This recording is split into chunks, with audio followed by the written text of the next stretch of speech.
What the heck is that? Well, you have to watch today's episode of Baseball King Collectibles to find out. All right, everybody, I am back with a pile of inserts. These are inserts from the 1969-1970 Topps basketball set. That's correct. The Topps basketball set. And these were the inserts there. That was the first year. Matter of fact, Topps, the first year they came back, I think they had 1 year, 1959-60, something like that. We were Russell's and Chamberlain's first cards, rookie cards. But this is from the 1969-70 season. I haven't opened these up in many, many years. I know, pretty sure, remember some of the names I got, but I don't remember all of them. But I did count up that I have 11 of them, okay? And there was one a pack, which means I must have bought 11 packs because I don't think I would throw anything out back then. This was 1969, 1970 when they came out. That was the 70 set. Here's just an example of the sets. It was an Earl Monroe and Bob Rule, coincidentally. And these are called the Rulers, the NBA Rulers insert set from 1960 to 1970. And interesting about this set, and we'll start getting into them in a minute. I haven't seen these in a long time. I'm nervous myself. I'm a little excited to see what I got. I don't even remember. It was 23 rulers. They were called NBA rulers. And there were 23. There was originally 24 in the set, 1 to 24. But card number 5, for some reason, they left out. And nobody had any idea why. So there was 1, 2, 3, 4, and 6. There was no card number 5 in the set. Like what happened? You know, it was like, who's card number 5? They retired something already in their first year. The reason why there was card number 5, there was known the card number 5 was Bill Russell, all right, was supposed to be number 5 in this set. Okay, even though they all I don't know if they're numbered even. I don't think they're numbered. Bill Russell was supposed to be the number 5 for this set. But he just retired suddenly, just prior to the release. So Topps, instead of releasing it, I guess maybe contractual reasons, maybe. I don't know. Maybe they just, weren't allowed to.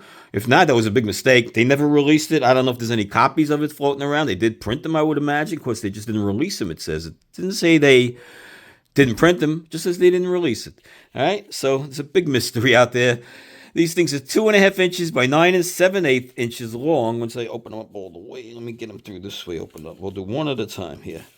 All right. We'll spread them out this way. And we'll go one at a time.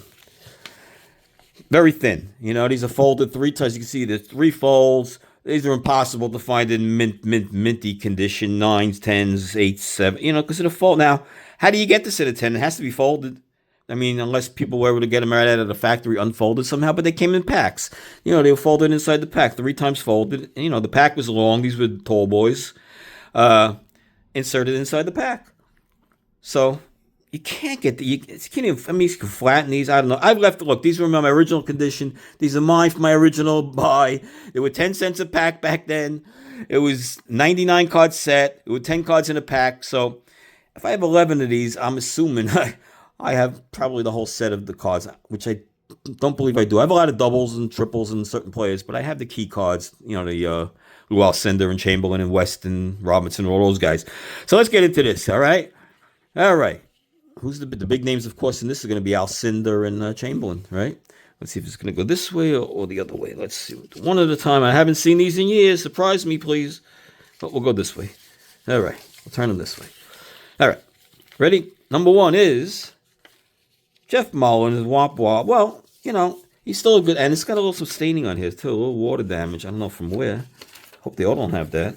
But all right, it's still Jeff Mullins, not the greatest one. It's probably under $10. It's not a valuable one. $20 maybe. I'm not even sure the value of these. But it's an inexpensive way to get some big stars. And like you say, here's what they call the rulers. You can see Jeff Mullins was 6'4". So I thought these were great back then. This was very innovative from Topps back in the day. They never did anything like this ever again. Number 2, Bailey Howell. He was a nice forward for the Celtics back in the day. And look, they didn't put their names, they did Boston on the uniform. I guess they couldn't use it maybe somehow. It's their first year for Topps. I don't know. That's just a cartoon drawing. Not sure. But it is the right color schemes and everything. Next up is Bob Rule. Look at that. I had Bob. All right. I didn't even know I had Bob Rule. So I do have Seattle on here. So they were able to use the names. Okay. Here's the Bob Rule card. Does it look like him? A little bit, right? Bob Rule was 6'9". All right. Next up, let me keep them on top of each other like that. All right. Next up, we have Dave Bing. There we go. We're all Hall of Famer, 6'3" with Detroit, with the high socks, with the sneakers. Look at that, beautiful, right? This is just classic stuff. Like I said, this is original. These are really packed. I mean, you want to say these are packed fresh. I didn't play with these.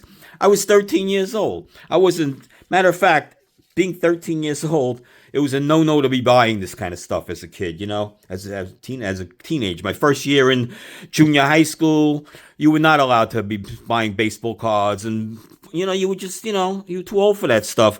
You were considered, I wouldn't say gay. They didn't use the word gay back then. It was even worse. They used the slang word for gay, which I don't have to tell you. I'm not even going to say it. But that's what you'd be considered. No one wanted to have that word used. You'd be scarred for life. So I enjoyed it, though. So I kind of snuck in, make sure no one's around, put the packs in my pocket, probably ran home and opened them up. And I just stopped buying them midway through the year because it was just not cool. And if I didn't want to get caught, and it was stupid, right? But that's how it was, the peer pressure, guys. It gets to you. Next up, Walt Bellamy. Oh, yeah, Big Bill, 6'11", just under that 7 mark. Nice. Oh, that's a beauty. All right. Next up, we have on the list Gail Goodrich, 6'1". He teamed up with Jerry West to form one of the best backcourts. I mean, you know, back in the late 60s, early 70s, they were tremendous together. Hey, we hit the big guy. It's Wilt still. He's smiling, Wilt, 7'1". All right. As he was my favorite player growing up of all time. I still don't my all-time favorite player. Wilt Chamberlain. Wow, Wilt is stilt. Beautiful. I wonder what the value is. I have no idea. But I'll put the values up for most of these if, you know, they have a little value to them. I mean, the corners are sharp on these. I mean, like, other than the folds, and you can't do nothing about them. Like I said, these went straight from the pack, probably into a shoebox. Then I moved. But I haven't opened these in, oh, Jesus, I don't remember when. Hey, here's another big one. The big guy again, Lou Alcindor, before he was Kareem Abdul-Jabbar. And he went up to 7'1.5". He just edges out Chamberlain. So I wasn't happy about that as a kid. I wanted Chamberlain to be the tallest and the best at everything. Because he was, you know. And this guy was going to outdo a lot of some of his records. Not all of them. A couple. Scoring points and all that. But Chamberlain still has so many records on the books. Billy the Kid Cunningham. That's a nice one. 6'7". Also in the Hall of Fame. Next up. Hey, we have another Hall of Famer. It's John Havlicek of the Celtics. This one has the Boston with the number on it. I don't know why all the other ones didn't. Like the early ones didn't. I showed you earlier. Didn't have the name on, or the team name even. And last but not least, we have Elvin. Hey, he's the Big E. Oh, yeah. Now, him and Alcindor, they had that big duel. Remember that in the Astrodome? Alcindor was undefeated. Going into that game, they were like 70-0 or something crazy numbers with John Wooden as the coach. And it was in the Astrodome, the game, and I was a big Alcindor fan at the time, too. I was rooting for him because he was from New York, you know. He had publicity in all the New York papers all the time. And Elvin Hayes and the Houston Cougars beat him that day. It was, wow. It was some game to remember, guys. Google it if you don't know anything about it. Google the Astrodome game, UCLA versus Houston in about 68, something like that. It was a great game. So there you have it. We wrap it up. These were the inserts from the 69 to 70 set. And I think I did pretty good, right? I got 13. I got 11 of them. I'm sorry. I have 11 of them. And 99. So I have 110 of the cards. Yeah, I do have a lot of doubles and triples on some of the cards, of course. I don't have any doubles of the big names, I don't think. So I'll get to that set one day. We'll bring it on. But I wanted to do something different. You know, we're not all baseball here. It's Baseball King and collectibles. So this is part of my collectibles, part of my childhood. I can never sell this. There's no value to it. I'll put up all the numbers earlier. But like I say, it's the stuff you don't sell. This is personal. You know, personal stuff is personal stuff. So anyway, guys, thanks for tuning in, and we'll see you on the next episode of Baseball King Collectibles.